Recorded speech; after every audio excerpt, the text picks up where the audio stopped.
like that are happening in the industry. And what are your thoughts on her saying that, as far as saying, I'd rather just sweep that part of my life under the rug?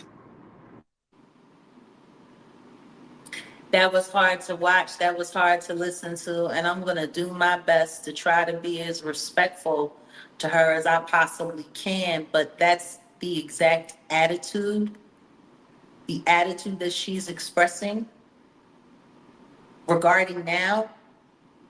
That's the same attitude that made it possible for that to allegedly happen to her. See, that's the thing. The very thing that she don't want to deal with, that she don't want to acknowledge, that she don't want to remember, the people that came before her that didn't say anything, that's what made it possible for that to happen to her. Yeah. So for her to say,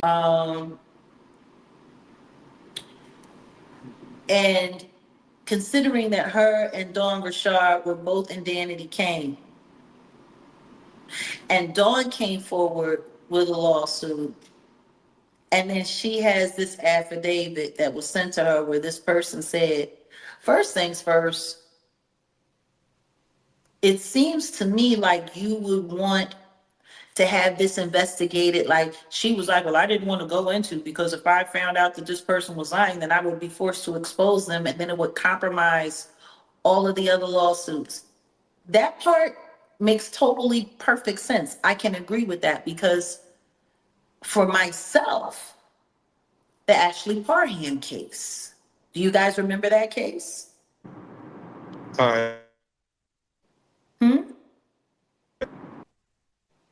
That brings us all back. Very, very elegant plan. And it was executed very well from all of that. And just so, like, I get where Aubrey's coming from. Like, I get what she's saying. But at the same time, who doesn't want to know? Like, if that happened to me, I don't want to know. Well, sweetie, if you didn't want anyone to know, what the fuck did you read us the affidavit for? Like, she had done an interview saying that she wasn't sure whether or not, like last year, saying whether or not she wasn't going to come forward, and there was some information and it was being investigated and whoopty woo and yada yada yada. And that was pretty much the end of that. But if you didn't want anybody to know about this, then why the fuck did you sit in a goddamn documentary and read us some shit that nobody had ever heard before? Like, that just doesn't, does that